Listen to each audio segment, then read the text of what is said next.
আসসালামু আলাইকুম। সংবাদে আপনাদের সবাইকে স্বাগত। সংবাদ শিরোনাম।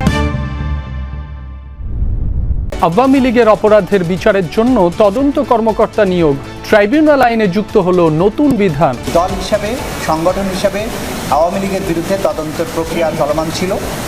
আনুষ্ঠানিকভাবে আওয়ামী লীগের বিরুদ্ধে তদন্ত শুরু হয়েছে, তদন্ত কর্মকর্তা নিয়োগ হয়েছে।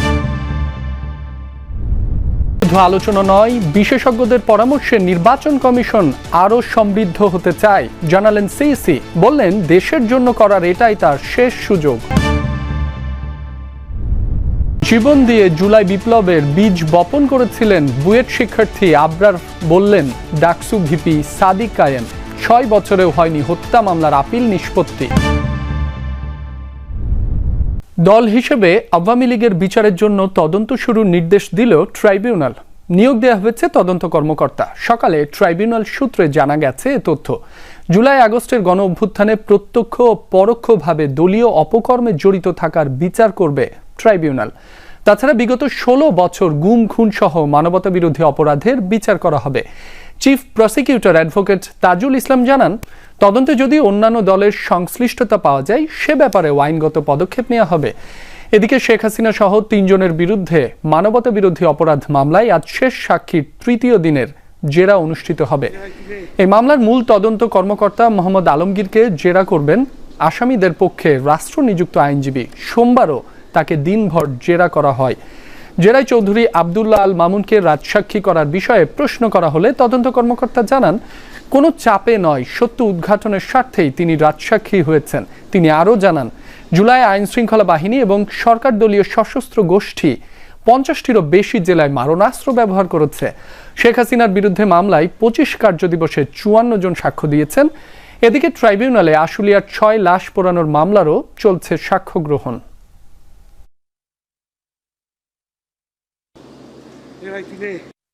আনুষ্ঠানিকভাবে আওয়ামী লীগের বিরুদ্ধে তদন্ত শুরু হয়েছে, তদন্ত কর্মকর্তা নিয়োগ হয়েছে এবং তারা তদন্ত কাজ খুব দ্রুতই সম্পন্ন করবেন। তারা সর্বাত্মক চেষ্টা করবেন এবং তদন্ত রিপোর্ট প্রাপ্তি সাপেক্ষে দল হিসাবে বিচারের জন্য আওয়ামী লীগের ব্যাপারেও যথাযথ ব্যবস্থা গ্রহণ করা হবে।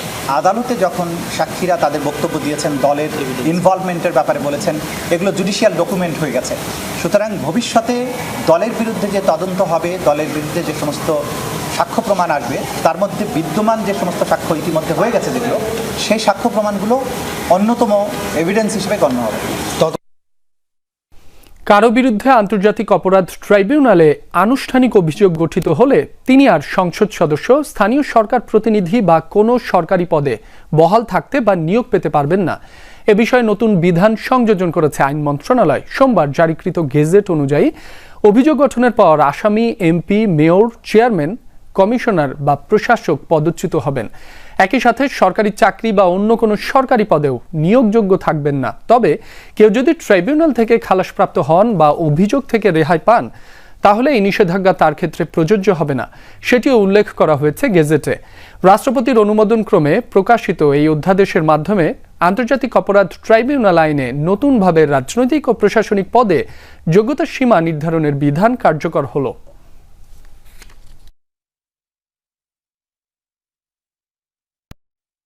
বিচার প্রক্রিয়া চলমান থাকা অবস্থায় যদি কোনো আইন সংশোধন হয়, যেটা বলতে চেয়েছেন, যেমন ধরেন একজন ব্যক্তির বিচার চলমান আছে, সেই ব্যক্তির বিচারকে প্রভাবিত করতে পারে এমন কোনো বিষয় সংশোধন হলে তখন আপনি প্রস্তুত হতে পারেন। কিন্তু এইখানে যে আইনটা সংশোধন করা হয়েছে বা যা কিছু করা হয়েছে, সেই আইনটা এখনো প্রয়োগযোগ্য হয়নি, সেটা কোনো প্রভাব পড়বে না, ন্যায় বিচারের পরিপন্থীও হবে না। জীবন দিয়ে জুলাই বিপ্লবের বীজ বপন করে গিয়েছিল আবরার ফাহাদ। তার স্মরণে ডাকসুর সেমিনারে এ কথা বলেন ভিপি সাদিক কায়েম। জানান, স্বাধীন কোনো পরিচয়ের কারণে কাউকে ফ্লেমিং করে আর ছাত্র নির্যাতনের বৈধতা দেয়া হবে না। জুলাই বিপ্লবের বীজটা মূলত শহীদ আবরার ফাহাদ বপন করে দিয়েছিল। স্বাধীন বাংলাদেশে কোনো পরিচয়ের কারণে কাউকে ফ্লেমিং করে কাউকে নির্যাতনের আমরা বৈধতা দিব না ইনশাআল্লাহ। 6 বছরেও চূড়ান্ত নিষ্পত্তি হয়নি বুয়েট শিক্ষার্থী আবরার ফাহাদ হত্যা মামলার। বিচারিক আদালত ও হাইকোর্টের রায়ের পর এখনো শুরু হয়নি আপিল বিভাগের কার্যক্রম, জানিয়েছেন আসামি পক্ষের আইনজীবীরা। মামলা দ্রুত নিষ্পত্তি করে দোষীদের শাস্তি কার্যকরের দাবি নিহত আবরারের বাবার। বিশ্লেষকরা বলছেন, একটি অপরাধের বিচারের দীর্ঘসূত্রতায় জন্ম নেয় আরেকটি অপরাধ। নির্বাচনে দলদাসের মতো কেউ কাজ করতে পারবে না। খাটানো চলবে না কোনো রাজনৈতিক অভিপ্রায়, বলেছেন সিইসি এএমএম নাসির উদ্দিন। নির্বাচন বিশেষজ্ঞদের সাথে সংলাপে তিনি বলেন, নির্বাচন সংশ্লিষ্ট কেউ আগের মতো পক্ষপাতমূলক আচরণ করলে ব্যবস্থা নেবে কমিশন। সংলাপে বিশেষজ্ঞরা গণভোট, নির্বাচন কর্মকর্তাদের চ্যালেঞ্জ, পর্যবেক্ষক সংস্থার অনুমোদন সহ বিভিন্ন বিষয়ে মত দেন। প্রেসিডেন্টের কাছ থেকে শপথ নিলেন ইলেকশন। সকালে নির্বাচন ভবনে ইসির সাথে নির্বাচন বিশেষজ্ঞদের সংলাপ। যোগ দেন 10 জন নির্বাচন বিশেষজ্ঞ। সংলাপের শুরুতে কমিশনের কার্যক্রম তুলে ধরেন নির্বাচন কমিশনার এএমএম নাসির উদ্দিন। বলেন, একটি বিশেষ পরিস্থিতিতে দেশের ক্রান্তিলগ্নে দায়িত্ব নিয়েছে এই কমিশন, তাই সুষ্ঠু নির্বাচনকে দেশ সেবার সুযোগ হিসেবে দেখছেন সিইসি। আমার কমিটমেন্টও তাই, আমার পুরা ইসির কমিটমেন্টও তাই, একটা সুন্দর গ্রহণযোগ্য স্বচ্ছ একটা নির্বাচন জাতিকে উপহার দেওয়া। এখানে সবার সহযোগিতা লাগবে, ইসি একার পক্ষে সম্ভব না। নির্বাচন বিশেষজ্ঞরা আলোচনা করেন কমিশনের চ্যালেঞ্জ ও ভূমিকা নিয়ে। জুলাই সনদের গণভোট জাতীয় নির্বাচনের সাথেই করা সম্ভব বলে মত দেন তারা। নির্বাচন পর্যবেক্ষণ সংস্থার অনুমোদনে সতর্ক হওয়ার আহ্বান জানানো হয়। আলোচনায় উঠে আসে মিডিয়া মনিটরিং এর প্রসঙ্গ। কেউ ইলেকশনকে নষ্ট করতে চাইলে, পরিবেশ নষ্ট করতে চাইলে তারা এটা চাইবে আগে একটা গণভোট করো, যাতে একটা হাঙ্গামার একটা স্কোপ থাকে। গত 3টা নির্বাচন যারা জড়িত ছিলেন, এই জাতীয় লোকজনকে যাতে অ্যাভয়েড করা হয়, এই বিষয়গুলো স্যার মাথায় রাখা উচিত বলে আমি মনে করি। এটা আমার ব্যক্তিগত যাতে কোনো হয়তো প্রশ্নবিদ্ধ হতে না হয় আমাদেরকে। এখানে বিতর্ক থাকতে পারে, কিন্তু আমার ব্যক্তিগত অভিমত প্রথম থেকে আমি এটার পক্ষে ছিলাম যে ছবি সহ ভোটার তালিকা তো এক ধরনের ভোটার তালিকা থাকা উচিত। যারা মতামত দিচ্ছে, অনেক দেশের কথা বলছে, আমি অত দেশের কথা বলে সময় নষ্ট করবো না, কিন্তু এটা তো সেই দেশ না। এখানে অনেকগুলি অর্গানাইজেশন আছে, অনেকগুলি সমিতি আছে, ওরা বাধা দেবে। আপনি জানেন যে যদি সবাইকে নিয়ে যদি আমরা ইলেকশন না করি, তাহলে কিন্তু এই ধরনের একটা প্রতিবন্ধকতা আছে।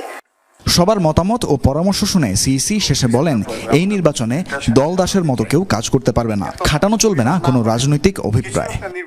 আমরা যত রকমের আমাদের ব্যবস্থা নেওয়া সম্ভব, প্রস্তুতি নেওয়া সম্ভব, যত রকমের কার্যক্রম গ্রহণ করা সম্ভব আমরা নিব ইনশাল্লাহ, যাতে কোনো দলীয় আচরণ যাতে কেউ না করতে পারে, সেটা আমরা ইনশাল্লাহ নিশ্চিত করব। এরপরে নারী নেতৃবৃন্দের সাথে বৈঠক করে নির্বাচন কমিশন।